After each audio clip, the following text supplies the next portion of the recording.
Her Back. Bring Her Back is the brand new who's in this film? Sally Hawkins movie starring Sally Hawkins. It's directed by those two brothers, Danny Michael Filippo. They're the ones who directed Talk to Me. So Talk to Me is that they're an Australian duo, director, writers. Started off being like drivers for The Babadook, which is another great Australian horror film. One of my favorite horror films, probably my top 10 horror films of all time, The Babadook. So good. Then they became YouTubers, these two, and they were just doing silly, sort of almost like Jackass type YouTube stuff.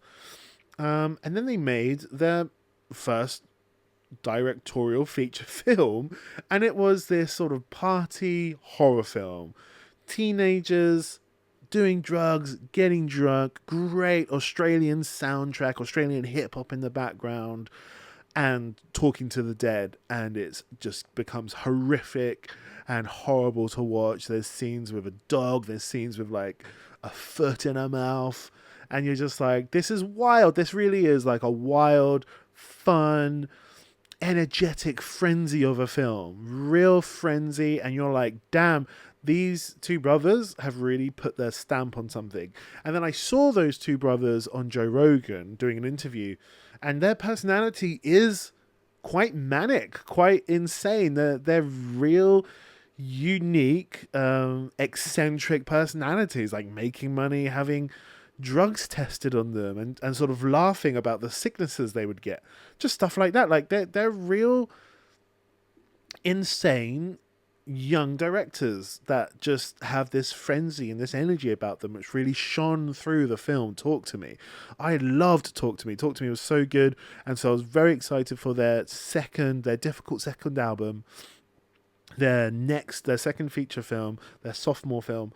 And personally, in my opinion, they knocked it out of the park. It is holy shit. But they didn't just replicate things they had done before. So, like I say, Talk to Me was this high energetic frenzy of a film with these big party scenes and footage on cameras of people at parties talking to the dead, and just this kind of like cool, fun vibe. This one, Bring Her Back, is the opposite. They went the other direction. This is slow and haunting and dark and small. And there is a moment in the film where they get drunk and listen to music, and I'm like, here we go. The brothers they're gonna bring back that frenetic energy, but no, they dial it back down.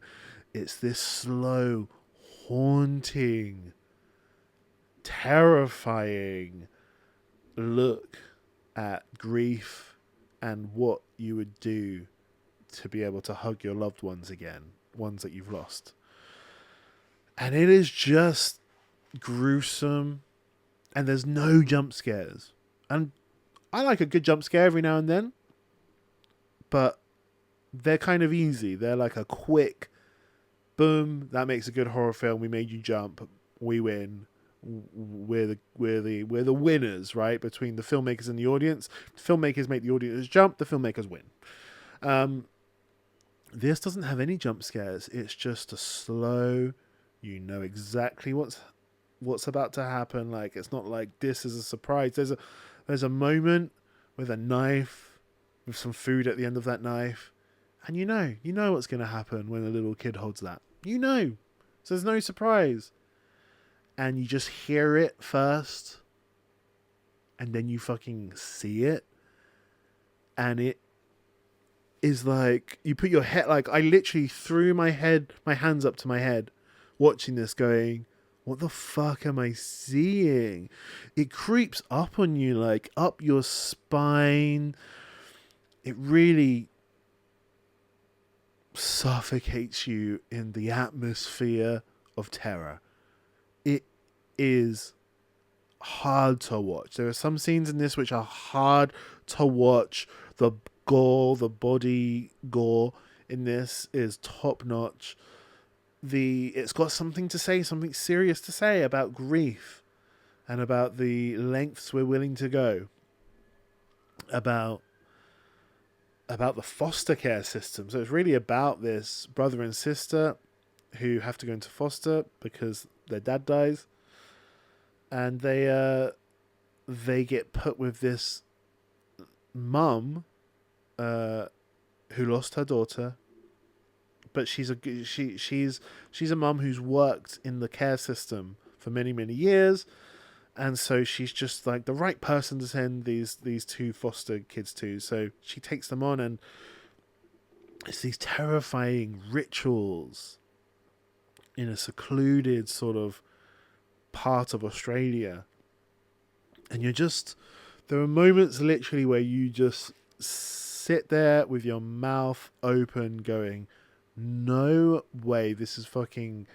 crazy, this is insane, please no. There's one scene, like, I guess a little bit, I'm not going to give any spoilers with plot points at all, but there is a scene where a little girl gets punched in the face in her fucking sleep, and I'm like, I almost had to laugh because it looks so real and it looks so aggressive and horrible, and you're like, what the fuck is it? It's like that. It was a bit like that scene in one of the most recent It's Always Sunny in Philadelphia seasons, where these men fight all these kids in the street and they proper punching these kids in the face. And you're like, this belongs in Always Sunny in Philadelphia. This is insane. Why is this little girl, who's blind, by the way, a blind little girl, getting punched in the face by another human being in her sleep, almost as like a joke? And it's just like, this is crazy. And when you see it, it is horrific. Like, I actually wanted to laugh. You know, like they say laughter is a response to fear. That is what this film did for me. I had to just like put my hands over my face and start giggling at some points, because I was like, this is too much. Like, I can't handle the fear anymore. It's too intense. The feeling of dread and the feeling of things going wrong and the feeling of like fear is so intense. It's got supernatural elements to it. It's what lengths another human will go who is experiencing grief, and you're just like, damn, these brothers have a slow burn on their hands. And the slow burn, it doesn't have too many twists and turns that you wouldn't be expecting. You're kind of introduced to it from the beginning, I guess. But like, it is, the story unfolds and you're like, okay, they're going there. Okay, they are going there. Okay, they're still going in this direction. Fuck, they're really going there. Like, that's what you're like. Like, it's not, there's no big shock surprises. There's no big jump scares. It's what I thought. But witnessing it is like, this, I don't ever want to see. I don't want to, my body should not be feeling like this. Like, well, why is, why is it so cold in this cinema? Why am I shivering and shaking? You know, such a good film. Sally Hawkins, wonderful performance. The little blind girl was just so good. The boy was good. Everybody was good in this film. Very small cast, and just great. I had to remind, sometimes I was watching the knife scene with the food, I was watching it and being like, just remember this is special effect. Remember this is some form of effect, and there's a lighting crew and like a sound crew, and like it probably just tastes like strawberries or something.